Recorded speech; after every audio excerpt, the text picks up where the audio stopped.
absolutely pathetic. Oh my goodness. So many of you guys tagged me on Twitter telling me to look at this video. Now, unbeknownst to me, I unfortunately click on this video and see two tap dancing raccoons. And the tap dancing was so loud, I had to turn down the volume, bruh.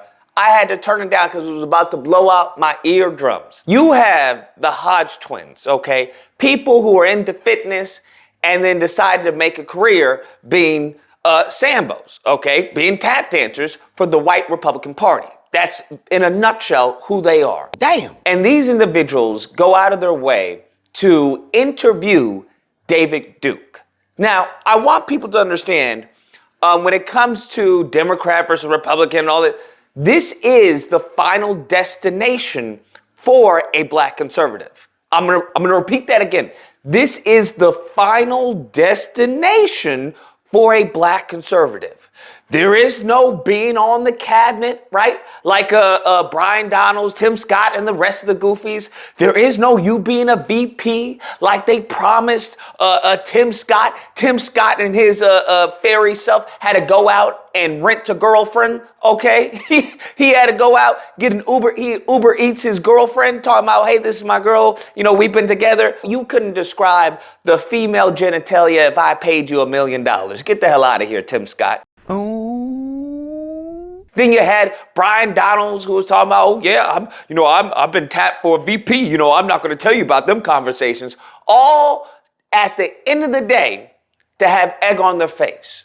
All to look like complete fools at the end of the day. This is the final destination. You have to understand, this is where it all comes to be, bruh.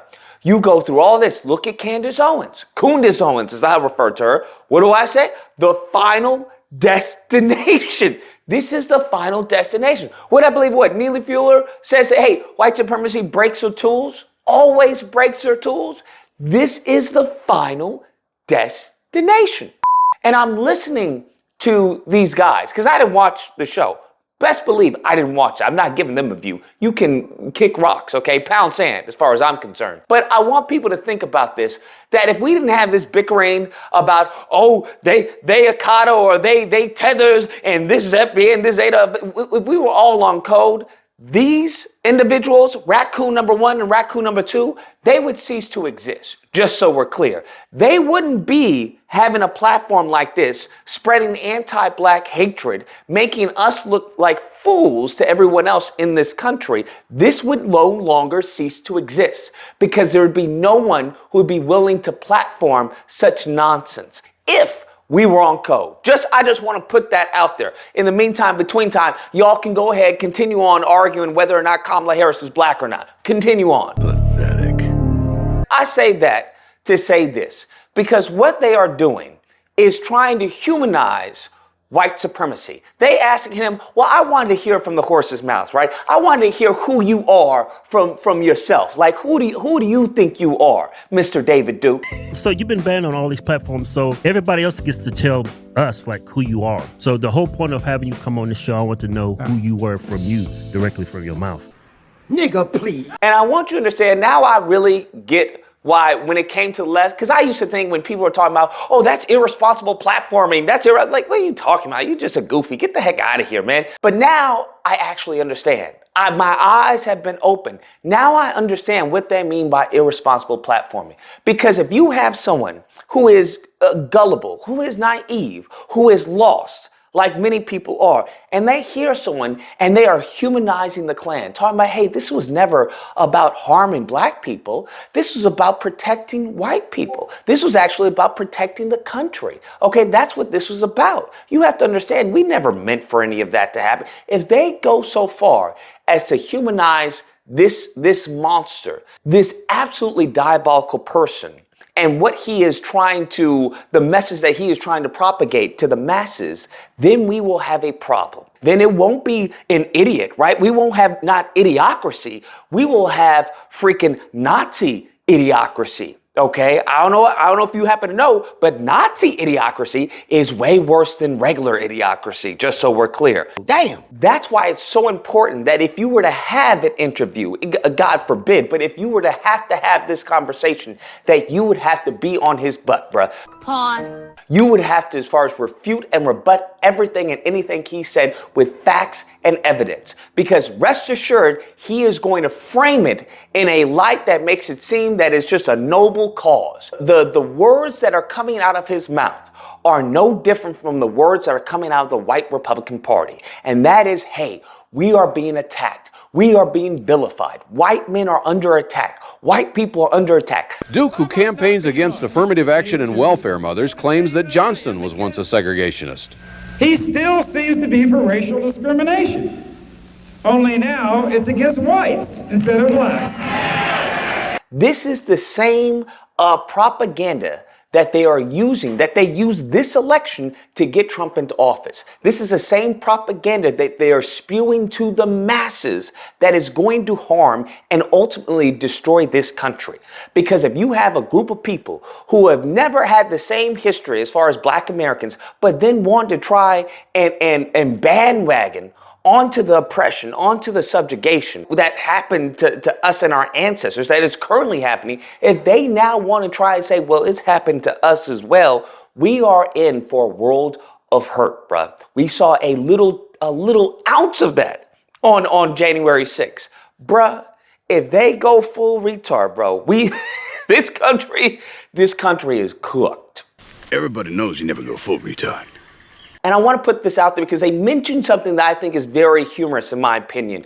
And that is the concept of the Great Replacement. Because the whole concept of the Great Replacement, white people are being, replaced. White people are being displaced in our own country. And it's like, you're a minority on the planet, fam. Just so we can take that into account. The fact that you're a majority in certain positions of power in a lot of areas within the country, that's the anomaly, bruh. That's what David Duke is talking about. And you have one of the raccoons who talks about, black people used to be second, okay? Black people used to be second. Now we no longer second. Great replacement theory. It's not great replacement theory. It's great replacement fact. It's happened. Yeah, right. Right? Even blacks have been replaced. We used to be number 2 in this country. And that right there, that is a sentiment that I've seen perpetrated on these Twitter spaces amongst these LLC Negroes, where they constantly talking about, oh, Trump's going to deport them. Okay, family. And what you fail to understand, what many of these Negroes who are listening to simpletons, to hustlers and grifters, is that they think they're going to get that number 2 spot. That's what you fail to understand. You are so conditioned, you are so indoctrinated that you want to get that number 2 spot. You want to be able to go into the house and say, hi, master, how we feeling today? That's what they want. And so when they see, as far as illegal immigration, now they feel like, well, no one's paying attention to me now. Know what's going on. And David Duke says that's a great point. He wasn't even thinking about black people. He is for white people. That's exactly right. Even blacks have been replaced. That's a really good point. And because of how he talks, there are a lot of white people, a lot of white men out there who are lost, who are going to find refuge in his hatred, who is going to find refuge in his rhetoric. And that is a bad option for everybody. But I want people to also take into account, when will you ever see this juxtaposition for any other race of people? You tell me. When at any point in time in history, I'll give you all of history, will you see this juxtaposition for any other race of people? When will you see an entire industry built up on a singular race of people, vilifying, subjugating, and just ridiculing their own race? When will you see it? I have yet to see it. I don't see any Hispanics. I don't see any business around Hispanics doing this. I don't see any business around white people doing this. I don't see any business around Asian people doing this. The only group of people that there happens to be a monetary incentive, an industry around, is black people. He's out of line, but he's right. You tell me why, though. You have Tweedledee and Tweedledum, Raccoon 1, Raccoon 2, where they are able to sustain themselves, okay, in this country by doing this. Now, if this country wasn't in fact a racist country, would they be able to do that? You tell me. If this country wasn't in fact a racist, and what we mean by racist as far as anti-black racism, that's only racism that has been promoted in this country. If this in fact was not a racist country, would these two people, these two dingleheads, be able to sustain their livelihood by doing this, by acting a fool and denigrating black people? Would they be able to do this? I would argue they wouldn't. And I would also argue that there's been no other race that's been targeted to behave in such a manner. There's no other race that has gotten monetary incent, right, that have been put in positions of poverty, but then monetize them to act a fool, to tap dance and do a jig and say, hey, I want to give you an inward pass. That's what these fools do. They give David Duke an inward pass because I guess that's funny to everybody. Gift for you probably don't need it. It's the N-word pass. Inward pass. You want to put your hood up? Who is this funny to? I can tell you who it's funny to. All right. I can tell you who it's funny to. The PWTs of the Republican Party, the racists. That's who it's funny to. They think, oh, it's just a joke. It's just a joke. But when that joke flips on them, then it becomes, well, it's anti-white racism. So I want you just to be, you're just privy of this hustle that is going on currently right now in this country and what they want you to feel. They want you to feel upset by this. They want you to be, enraged by this. Don't be enraged. Just acknowledge the goofiness and move on. Take note of everyone else who finds it funny. That's what you should be doing. Take note of everyone else who finds it funny, but also take note of those who don't. Those who are repulsed by this, those who are disgusted by this display. I think I would rather, honestly, die 1,000 deaths than be in this position. I don't care if they're making millions, billions, trillions. I don't care. I would rather die 1,000 deaths. So when people tell me, Lucas, why'd you leave the Republican? What happened to you? Why'd you change? That's why I changed. That's the reason why I was like, I don't like that final destination, because that is the final destination, to live your entire life at the behest of people who don't even think you exist. Right? Who feel that you are inferior in every way. But for you to make a livelihood, to collect a check off of belittling and demeaning your own people while being at servitude to a group of people who view you as less than, to a group of people who view you as nothing more than political tools for their empowerment. As David Duke would say, hey, he's created the National Association for the Advancement of White People. What do they always do? The actual victims of this country are these races. Those are the actual victims. We talk about, hey, white supremacy, where they say black supremacy. We say Black Lives Matter, where they say, well, all lives matter. They constantly want to be victims in this country, and they will go by any means to do such. Whether it means finding a bunch of Sambos to promote their message and humanize and sanitize it for the masses. That's where we are in this country. Anyways, guys, that's the video. Let me know what you guys think. Actually, I don't care what you guys think. If you think this is funny, you think this is hee-haw and it's just a joke, and Lucas, why are you so sensitive, blah, blah, blah, blah, you go ahead and do that, bro. Go ahead and do that, by all means. I got time to address you goofies, okay? You walking, talking raccoons, okay? You're nothing more than a show, okay? That's what you are.